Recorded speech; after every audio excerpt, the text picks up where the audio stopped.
우리에게 주시는 살아계신 하나님의 말씀은 구약 성경 말라기 3장 17절에서 4장 3절의 말씀입니다. 주보에는 4장 6절까지 나와 있지만 4장 3절까지 보겠습니다. 말라기 3장 17절에서 4장 3절의 말씀입니다. 저희들이 한 절씩 번갈아가며 말씀을 받들어 읽겠습니다. 만군의 여호와가 이르노라. 나는 내가 정한 날에 그들을 나의 특별한 소유로 삼을 것이요 또 사람이 자기를 섬기는 아들을 아낌같이 내가 그들을 아끼리니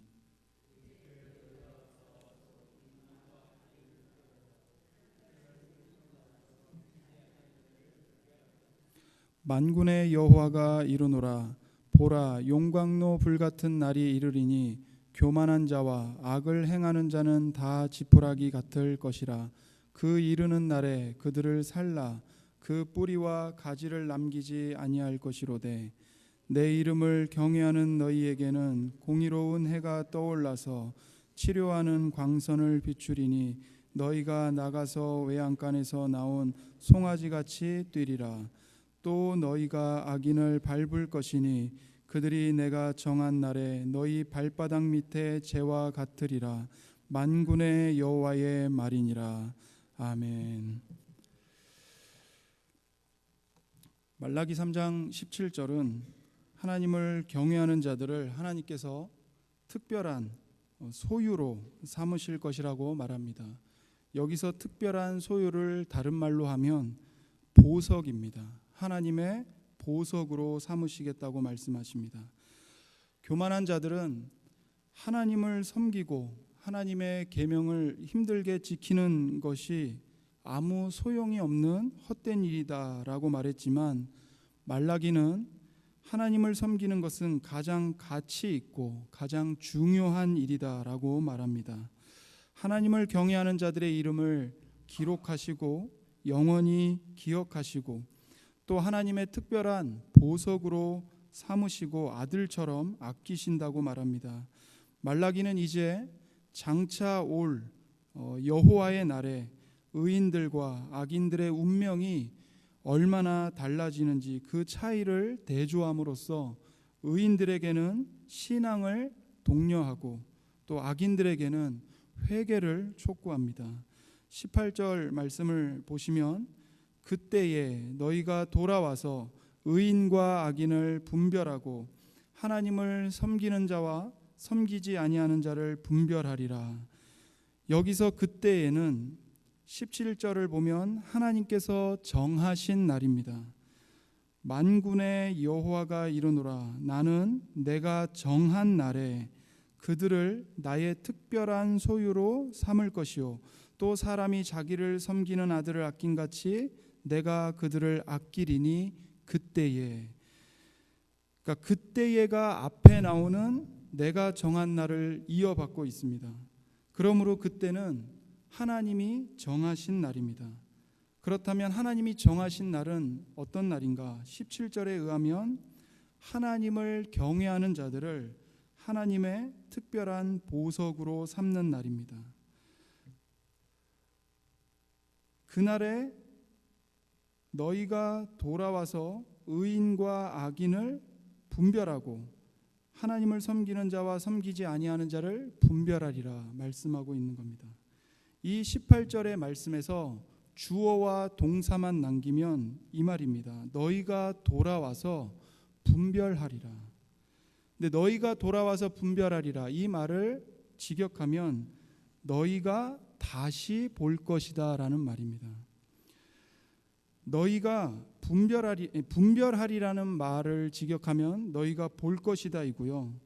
그럼 돌아와서, 이 돌아와서라는 히브리어 말에는 돌아와서라는 뜻도 있지만 다시라는 뜻도 있습니다. 그래서 이 돌아와서라는 단어 앞에 동사가 바로 붙어서 나오면 다시라는 말로 이 앞에 나오는 동사를 수식해 줍니다. 근데 히브리어 성경에 이 돌아와서라는 단어 앞에 동사가 하나 붙어 있습니다. 그 동사가 바로 너희가 볼 것이다입니다. 그래서 너희가 돌아와서 분별하리라. 이 말을 직역하면 너희가 다시 볼 것이다입니다. 그럼 도대체 너희가 뭘 본다는 것인가? 그때에, 즉 하나님을 경외하는 자들을 하나님의 특별한 보석으로 삼는 그 날에 너희가 의인과 악인 사이에 뚜렷한 차이점을 다시 볼 것이다 라고 말씀하고 계시는 겁니다. 이 땅에서 의인과 악인 사이에 분명한 차이점이 있습니다. 어떤 차이점입니까? 18절에 의하면 하나님을 섬기는 자와 하나님을 섬기지 않는 자의 차이점입니다. 18절은 의인을 하나님을 섬기는 자로, 악인은 하나님을 섬기지 않는 자로 말합니다. 따라서 의인과 악인을 나누는 기준은 하나님이십니다. 의인과 악인의 구별은 윤리나 도덕이나 법칙에 의해서 구별되는 게 아니고 하나님과의 관계에 의해서 갈라집니다. 사람의 기준에서 선하고 도덕적이라 할지라도 하나님을 섬기지 않는 사람은 의인이 아니라 악인입니다. 그래서 하나님과의 관계에 의해 그 사람이 의인인지 악인인지가 드러납니다.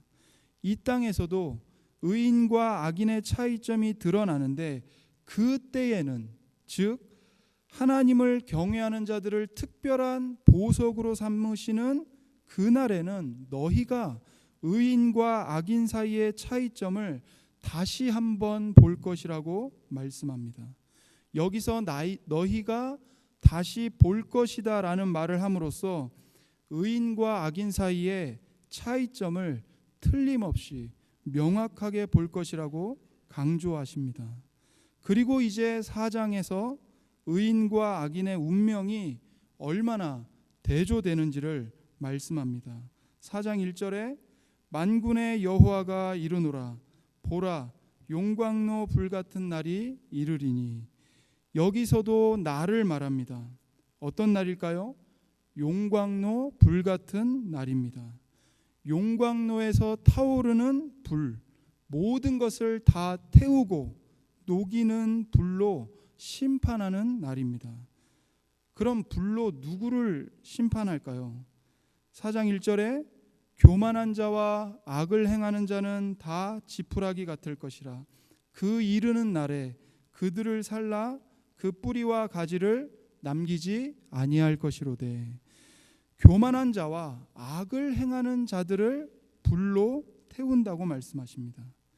여기서 말하는 교만한 자들, 악을 행하는 자들은 어떤 자들입니까?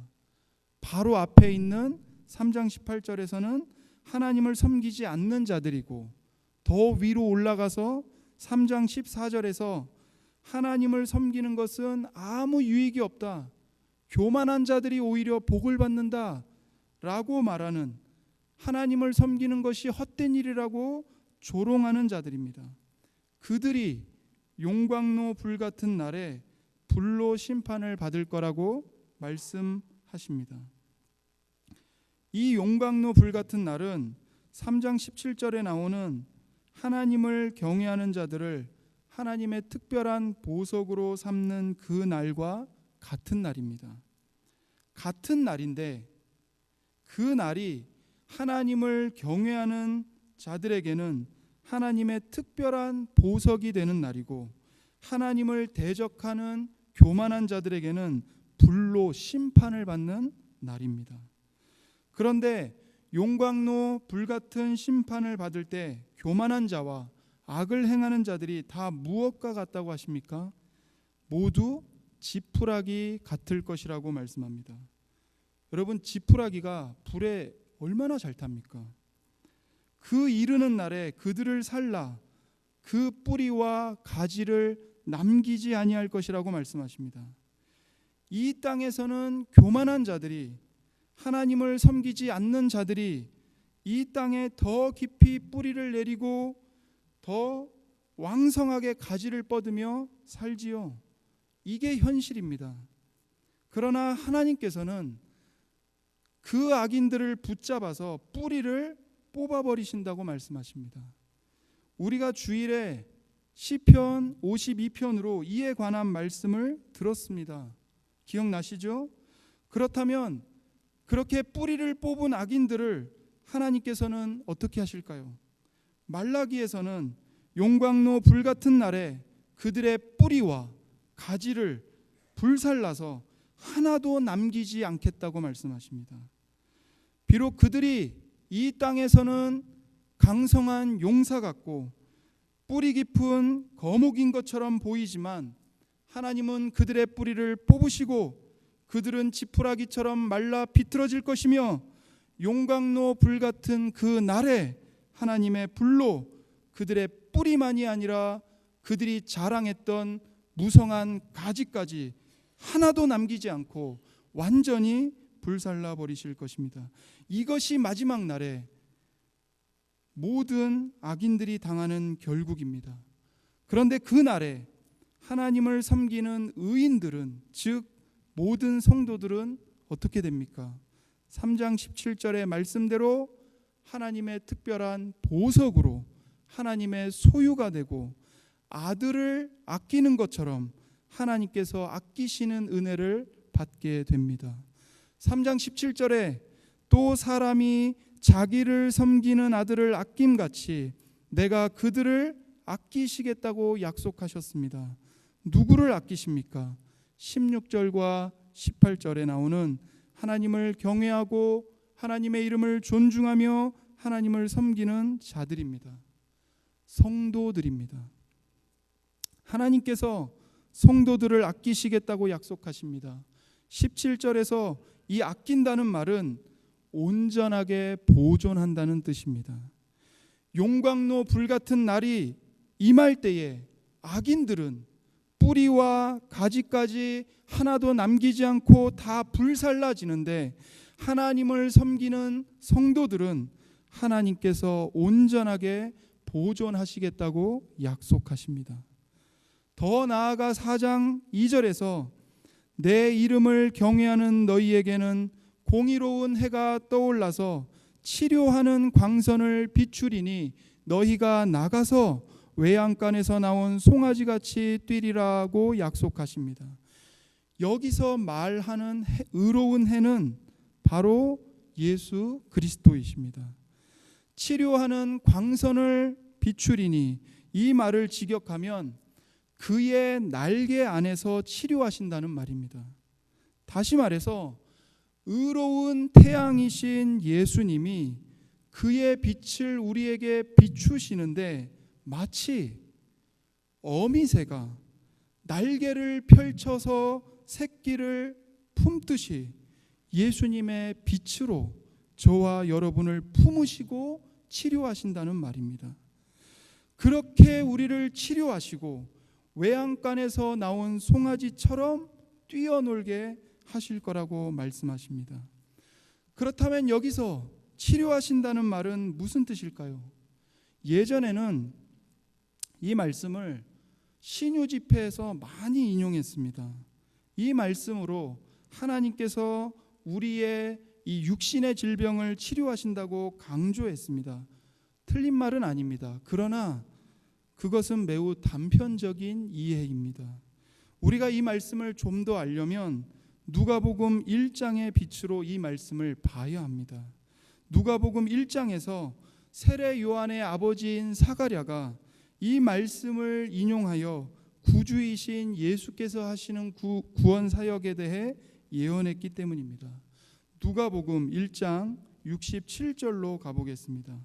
말라기 뒤에 마태복음이 있고 그 뒤에 마가복음, 그 뒤에 누가복음이 있습니다.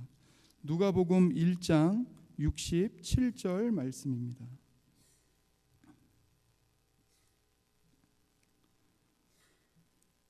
누가복음 1장 67절 말씀. 그 부친 사가랴가 성령의 충만함을 받아 예언하여 이르되.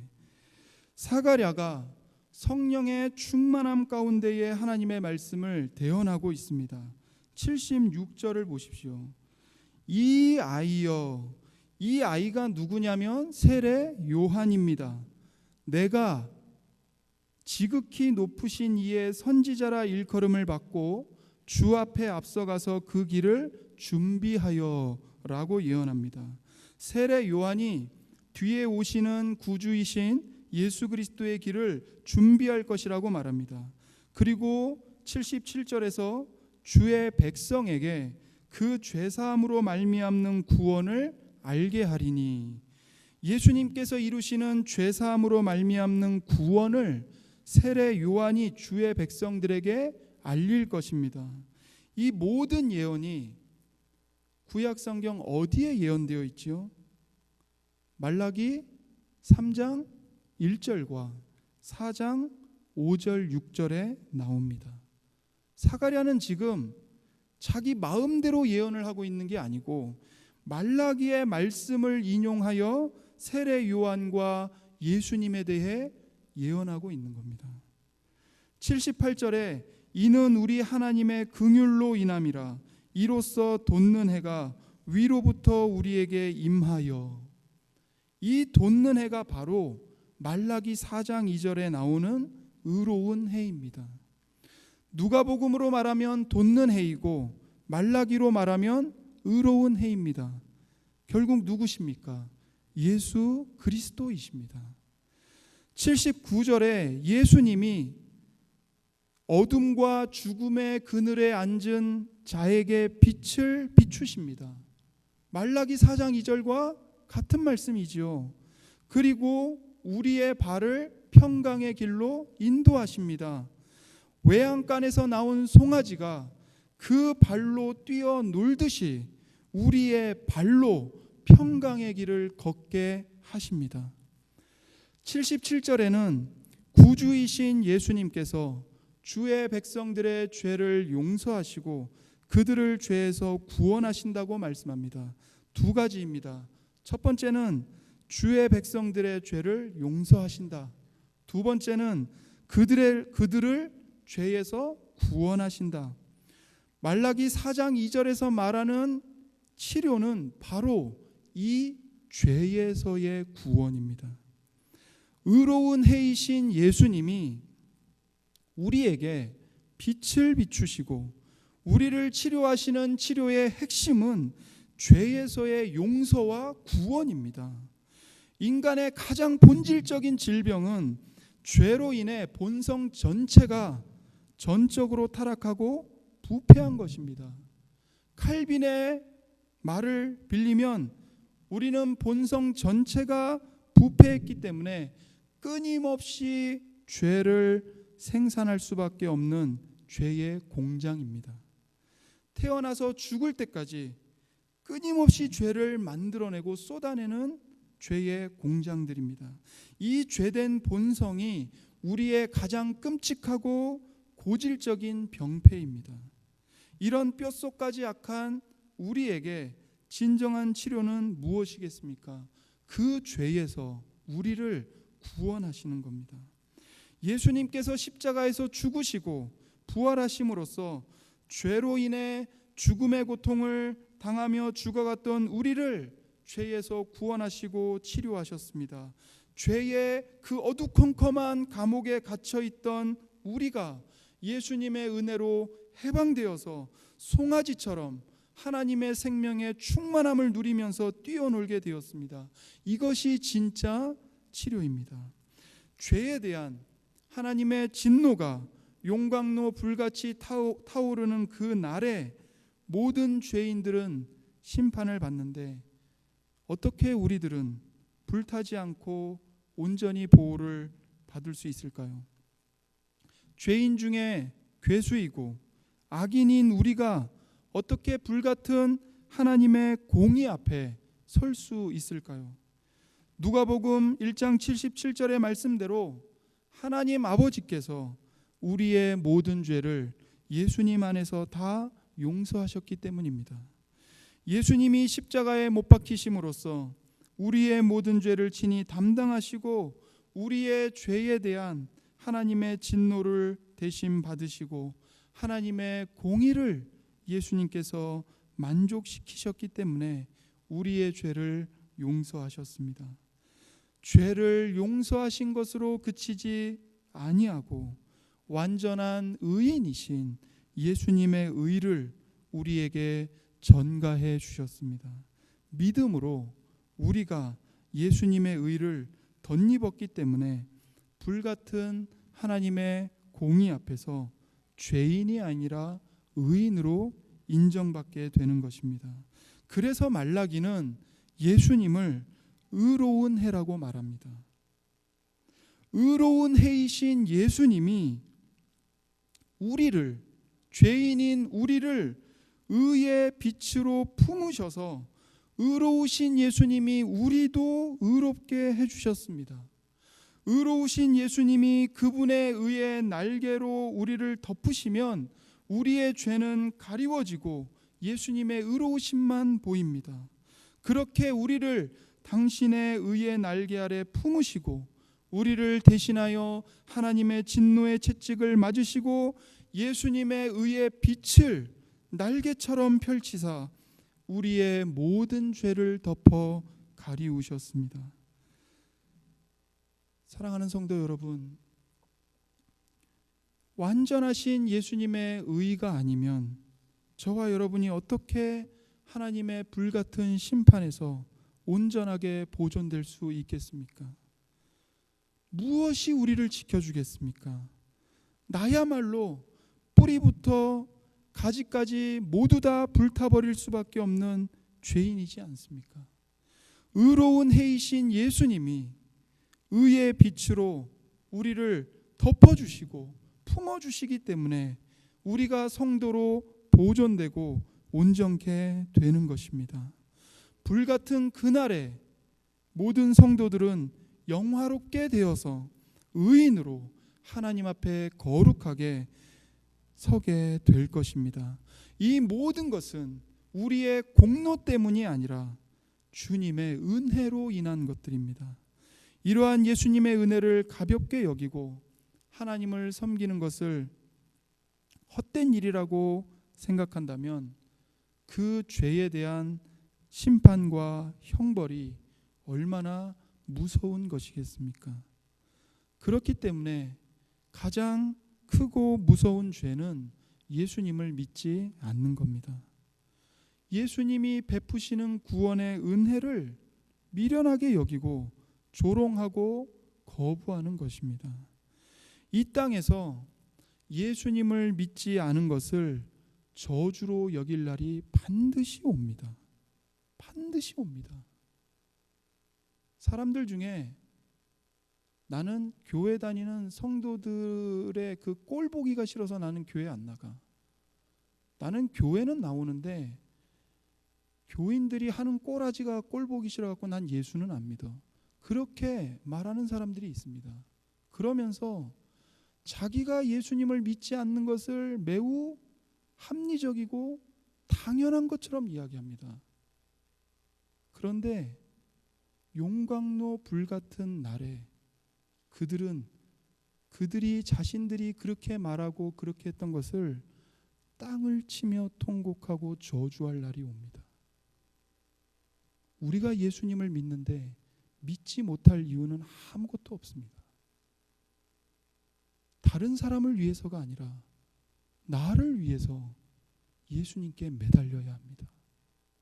내가 할 수 있는 게 아무것도 없기 때문에 나를 위해 모든 것을 행하신, 나를 위해 십자가에 매달려 죽으신, 나를 대신하여 하나님의 진노와 저주를 대신 받으신 예수님과 하나가 되어야 하는 것입니다. 그렇게 믿음으로 예수님을 붙들지 않으면 예수님이 십자가에서 받으신 그 저주와 진노를 마지막 날에 그 사람이 다 받게 될 것입니다. 그래서 우리에게 가장 큰 복은 예수님을 진실하게 믿는 겁니다. 예수님을 진실하게 믿는 것이 우리 인생의 가장 큰 복입니다. 말라기 4장 3절을 보겠습니다. 말라기 4장 3절은 너희가 악인을 밟을 것이니 그들이 내가 정한 날에 너희 발바닥 밑에 재와 같으리라. 만군의 여호와의 말이니라 말씀하십니다. 용광로 불처럼 타오르는 날에 하나님의 공의의 불로 악인들은 뿌리와 가지를 남기지 않고 타서 재가 될 것인데, 그들은 송아지처럼 뛰노는 성도들의 발바닥 밑에 재가 되어 밟힐 것입니다. 이 땅에서는 악인들이 성도들을 짓밟습니다. 그러나 그날에는 악인들이 성도들의 발바닥에 재가 되어 밟힐 것입니다. 이 땅에서 악인들이 활개치고 다니는 것을 우리가 시기하거나 부러워할 이유가 조금도 없습니다. 도살당할 돼지가 마음껏 먹고 마시고 자고 살이 찔 때에 그것을 어찌 형통이라고 말할 수 있겠습니까? 악인들이 그와 같습니다. 용광로 불같은 그 날에 하나님의 불같은 의로운 심판이 반드시 임합니다. 의인과 악인 사이에, 성도들과 불신자들 사이에 대역전이 일어납니다. 4장 3절에서 내가 정한 날에 말씀하시죠. 이 말을 직역하면 내가 행하는 그 날에입니다. 하나님이 어떤 날을 정하셨다는 의미보다 하나님이 그 날에 반드시 이 일을 행하시겠다는 것을 강조하는 말입니다. 하나님은 그 날에 이 일을 반드시 행하실 것입니다. 그러니 이 복된 약속의 말씀을 이 시간 저와 여러분의 마음에 깊이 새기시고 하나님을 신뢰하시기를 바랍니다. 하나님께 소망을 두고 인내하며 말씀을 지키십시오. 하나님은 시건하시는 분이 아닙니다. 하나님은 한번 하신 말씀을 반드시 지키시는 분이십니다. 하나님의 약속을 믿음으로 붙들고 하나님만을 바라보십시오. 저와 여러분이 고난 속에서 하나님을 섬기고 하나님의 말씀을 지키는 것 절대로 헛되지 않습니다. 하나님이 그 날에 갚아주십니다. 하나님이 그 날에 여러분을 하나님의 보석으로 삼으셨다는 것을 확증하실 겁니다. 이미 하나님은 예수 그리스도 안에서 여러분을 하나님의 보석으로 삼으셨습니다. 그게 드러나지 않을 뿐입니다. 그러니까 세상이 여러분을 조롱하지요. 그러나 불같은 그 날에 하나님이 저와 여러분을 얼마나 귀한 보석으로 삼으셨는지를 모든 사람들 앞에, 온 우주 앞에 보여주실 것입니다. 선언하실 것입니다. 확증하실 것입니다. 그러니 하나님을 섬기되 낙심하지 마십시오. 하나님이 그 날에 이 일을 반드시 행하실 것입니다. 기도하겠습니다.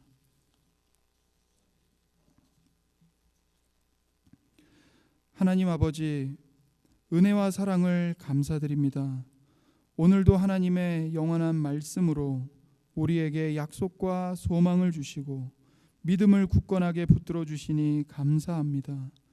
죄인인 우리의 모든 죄를 예수님 안에서 용서해 주시고 예수님의 의의 빛의 날개로 우리를 품으사 우리의 모든 죄를 가리시고 죄에서 구원하여 치료해 주시니 감사합니다. 예수님을 믿고 예수님을 의지하여 하나님 아버지를 섬기는 것이 우리의 지극한 복이고 최고의 기쁨이며 최고의 목적이오니 우리의 생이 다할 때까지 예수님만을 의존하며 하나님만을 섬기며 살아가게 하옵소서. 인생의 모든 시험과 고난 속에서 우리 모두를 하나님의 특별한 보석으로 삼아주시고 온전케 하시고 보존하여 주옵소서. 감사드리며 우리 구주 예수 그리스도의 이름으로 기도드립니다. 아멘.